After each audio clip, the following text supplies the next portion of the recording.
Shalom semuanya, baik kalau Bapak Ibu itu senang sekali dengan sebuah judul khotbah, saya ingin menyampaikan dengan satu tema yang berjudul Pelukan di Ujung Waktu, Ketenangan dan Harapan di Tengah Tantangan. Saudara yang terkasih dalam Kristus, hari ini kita akan merenungkan bersama satu tema yang membangkitkan sebuah harapan dan ketenangan, yaitu pelukan di ujung waktu. Dalam hidup ini, kita sering dihadapkan pada tantangan, ketidakpastian, cobaan yang membuat hidup kita itu sering gelisah, khawatir. Namun dalam satu namun dalam setiap ujung waktu yang sulit, Tuhan Yesus selalu siap memberikan pelukannya yang penuh kasih dan ketenangan kepada kita. Maksudnya begini, kita merenungkan tema ini karena apa? Banyak persoalan yang sedang kita hadapi hari-hari ini. Entah itu masalah ekonomi, sosial, apapun, everything in your life. Apapun yang terjadi dalam kehidupan kita, Tuhan itu selalu menyertai kehidupan kita. Entah kita melewati sebuah proses kehidupan yang begitu sulit, Tuhan itu senantiasa menyertai kehidupan kita sampai selamanya. Yuk dibuka dalam Matius 28. Matius 28 ayat 20 bagian B dikatakan bahwa apa? Matius 28 ayat 20 bagian B dikatakan bahwa dan ketahuilah aku menyertai kamu senantiasa sampai pada akhir zaman. Nah dari sini kita dapat belajar bahwa apapun yang kita alami, entah itu sakit penyakit, apapun, Tuhan itu senantiasa merangkul kehidupan kita. Tuhan senantiasa memberikan jalan kepastian dalam kehidupan kita. Karena dunia ini seringkali tidak memberikan tidak memberikan kepastian dalam kehidupan. Tetapi percayalah bahwa Yesus adalah salah satu jaminan, bukan salah satu lagi. Yesus adalah jaminan kepastian dalam kehidupan kita. Lalu kita baca lagi di dalam Matius 6 ayat 34. Sebab itu janganlah kamu khawatir akan hari esok, karena hari esok mempunyai kesusahan sendiri. Kesusahan sehari cukuplah untuk sehari. Maksud dari ayat ini mengajak kita itu tidak boleh khawatir dalam situasi apapun. Tetaplah memandang kepada Kristus, sang kehidupan kita, sang sumber kehidupan kita dan kekuatan kita. Makanya ada satu momen yang begitu sulit dalam kehidupan kita, tetapi dengan penyertaan tangan Tuhan lah yang ajaib, yang mau menolong umatnya, yang senantiasa membantu umatnya dalam menghadapi sebuah persoalan. Tuhan itu memberikan hikmat untuk manusia ini berjalan seturut apa yang Tuhan kehendaki dalam kehidupan kita, agar hidup manusia ini berkeadaan baik-baik. Maksudnya gini, berkeadaan baik-baik itu gimana sih? Ya kamu kalau menghadapi satu persoalan hidup yang begitu berat, yang begitu tragis, yang membuat pikiranmu itu menjadi stres, atau apapun yang gundah gulana, ya kamu harus menghancurkan semuanya itu dan yuk belajar untuk pasrah kepada kaki Yesus. Belajar untuk berserah kepada Yesus, karena Yesus adalah salah satu sumber jawaban dalam kehidupan kita. Dia merangkul kita, dalam keadaan atau situasi yang sedang kita hadapi. Dalam kehidupan kita sehari-hari, kita pun mesti ada banyak masalah. Mesti itu. Tetapi percayalah, melalui pelukannya yang hangat itu, yang penuh kasih dan ketenangan, itulah yang menuntun hidup kita untuk senantiasa memiliki intimacy with God. Encounter with God itu terjadi dalam kehidupan kita. Poin pertama, ketenangan dalam pelukannya. Ketika segala sesuatu terasa berat, penuh banyak tantangan, proses kehidupan yang silih berganti, cobaan silih berganti dalam kehidupan kita, dan kita merasa tidak kuat untuk menghadapinya. Tetapi percayalah bahwa pelukannya adalah tempat yang menyediakan ketenangan yang sejati. Dalam pelukan Yesus kita mendapatkan ketenangan sejati. Dalam pelukannya kita menemukan kekuatan, kedamaian, kehangatan untuk menguatkan hati kita untuk terus melangkah ke masa depan yang penuh dengan harapan. Pelukannya Yesus mengajak kita untuk senantiasa mempunyai pengharapan yang kuat di dalam Kristus, supaya hidupmu nanti diatur sama Tuhan untuk mempunyai satu masa depan yang penuh dengan harapan. Dalam Yeremia 29 ayat 11 dikatakan bahwa Tuhan mengetahui rancangan yang terbaik buat kamu. Bukan rancangan kecelakaan, tetapi rancangan damai sejahtera yang penuh dengan harapan. Amsal 23 ayat 18 dikatakan bahwa karena masa depan sungguh ada dan harapanmu itu tidak akan hilang. Kalau kamu bergantung penuh kepada Yesus, maka pelukannya, masa depanmu sudah terjamin di dalam Kristus. Dan pelukannya itu membawa sebuah ketenangan, kedamaian, dan kehangatan yang menuntun kehidupan kita untuk mengerti apa yang Tuhan maksud dalam rencananya Tuhan. Kita dapat mengerti bahwa Tuhan senantiasa menuntun umatnya menuju sebuah hidup yang bermanfaat. Poin kedua, harapan di ujung waktu. Meskipun ujung waktu terasa gelap penuh ketidakpastian, kita memiliki harapan yang kokoh di dalam Kristus. Dia adalah batu karang yang teguh, penolong dalam kesesakan, sumber harapan yang tidak pernah pudar. Harapan di ujung waktu adalah meskipun ujung waktu itu kita tidak mengerti apapun yang terjadi dalam masa depan kita tidak ngerti. Masih kerasanya gini, kabut ya saudara ya. Jadi kayak abu-abu, kita tidak ngerti, tidak ada kepastian, masih gelap. Tetapi percayalah bahwa harapan yang kokoh di dalam Kristus itu yang menuntun kehidupan kita untuk menjadi hidup yang memiliki satu standar sederhana, untuk hidup memiliki intimacy with God. Harapan kita tergantung Tuhan. Bergantunglah kepada Tuhan, karena dialah batu karang yang teguh, penolong dalam kesesakan, sumber harapan yang tidak pernah pudar. Mazmur 46. Mazmur 46 ayat 2 dikatakan bahwa Allah itu bagi kita tempat perlindungan dan kekuatan. Sebagai penolong dalam kesesakan sangatlah terbukti.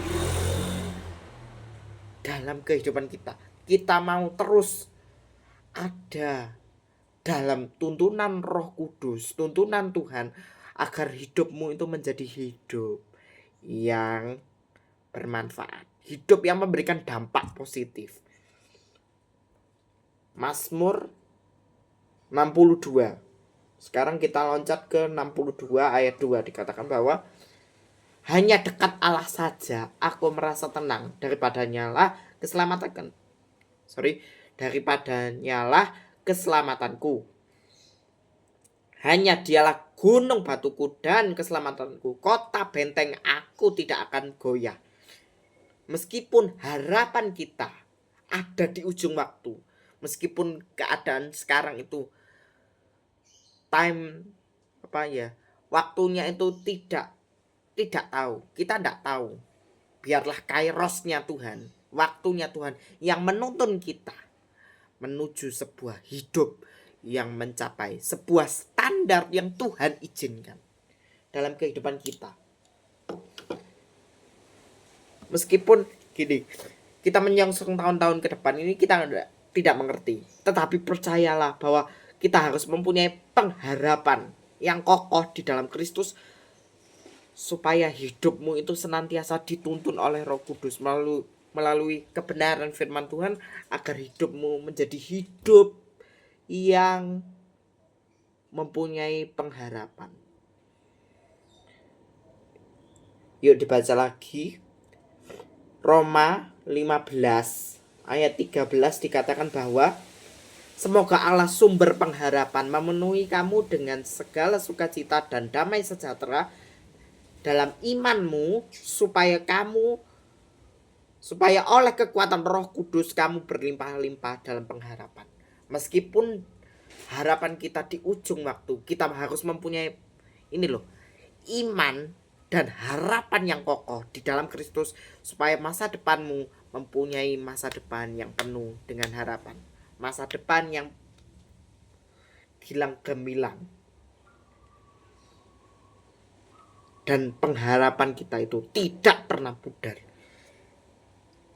Jadi masa depan kita ada di tangan Tuhan.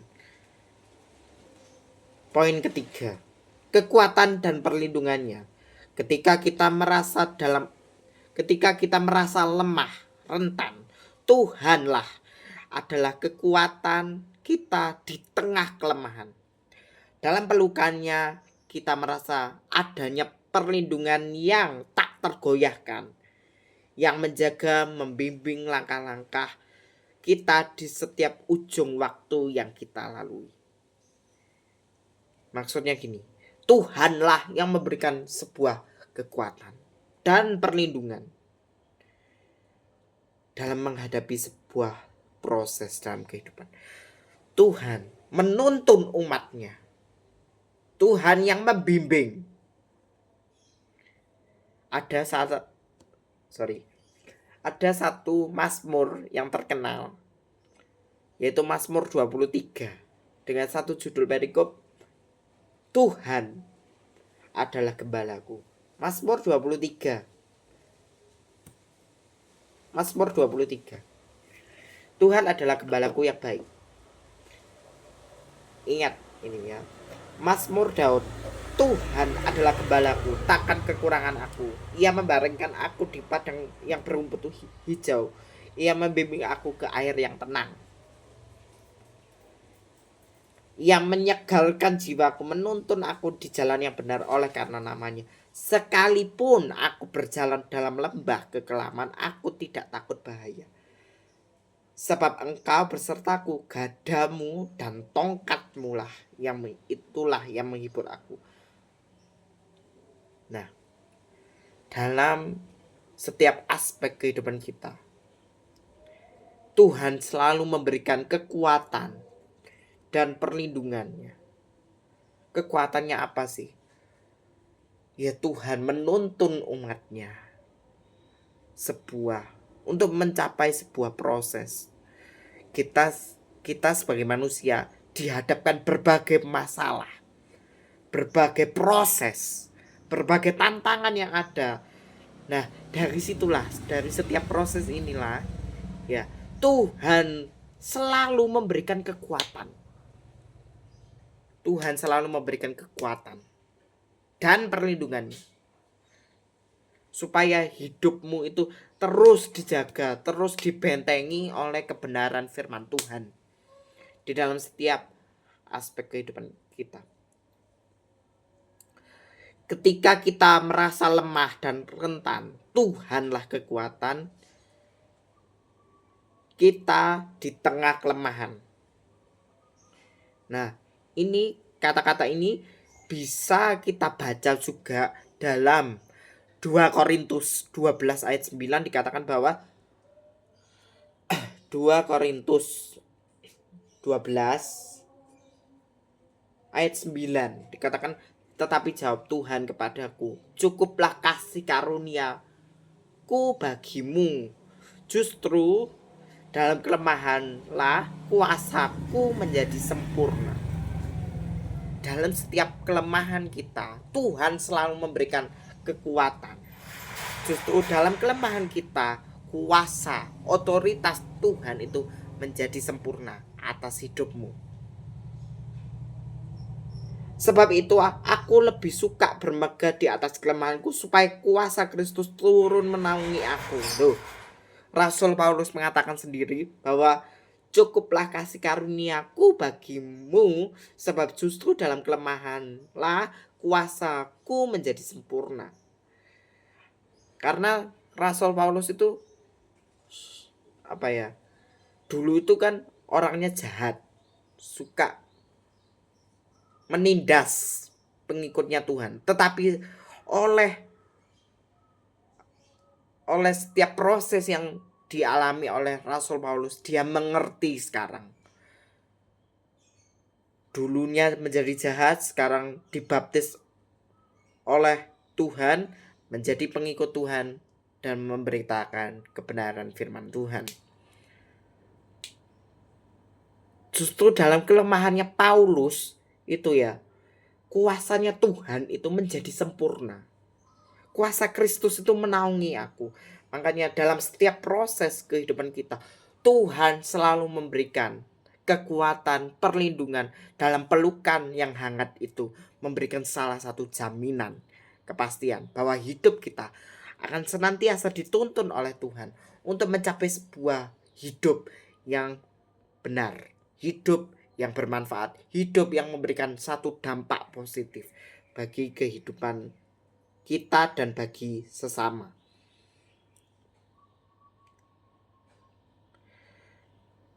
Dalam pelukannya kita merasa perlindungannya tak tergoyahkan, yang menjaga membimbing langkah-langkah kita di setiap waktu yang kita lewati. Tuhanlah yang membimbing umatnya. Tuhan yang senantiasa menetapkan langkah-langkah orang benar bila ia turut andil dalam pekerjaan Tuhan. Hiduplah sederhana. Hiduplah yang simple, sederhana untuk mencapai sebuah standar yang Tuhan izinkan dalam kehidupan kita. Poin yang keempat, pesan penghiburan dan kedamaian. Dari khotbah ini, yuk kita sama-sama diajar untuk memperkuat iman kita menjadikan pelukan Kristus sebagai tempat perlindungan, penghiburan di tengah badai kehidupan. Bersadarlah kepada kebenaran firman Tuhan bahwa di ujung waktu kita akan menemukan pelukan yang penuh kasih dan kehadirannya yang menghibur. Milikilah iman yang kokoh. Supaya apa? Hidupmu itu nanti akan terus berpadanan. Hidup yang selaras dengan kebenaran firman Tuhan.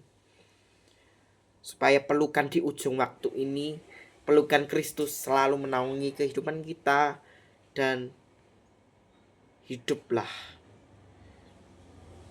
dalam ketenangan supaya apapun masalah atau tantangan dalam kehidupan kita bisa lewati dengan tangan Kristus, tangan Tuhan yang selalu menopang kehidupan kita menuju hidup yang baik, hidup yang berkenan, hidup yang bermanfaat, hidup yang berdampak bagi sesama. Supaya kasih ini supaya pelukan di ujung waktu ini memberikan sebuah kekuatan yang tak terhingga dan kasih tiada nilainya. Marilah kita sama-sama merenungkan betapa besar dan ajaibnya pelukan Tuhan di ujung waktu yang membawa kita kepada ketenangan, harapan, dan kekuatan bagi kita sekalian. Yuk sama-sama berjuang, kita bisa melewati semua ini, supaya hidup kita ini bisa hidup mencapai sebuah standar yang Tuhan izinkan. Hiduplah berpadanan, hiduplah yang selaras dengan kebenaran firman Tuhan, agar hidupmu menjadi hidup yang bermanfaat. Tuhan memberkati.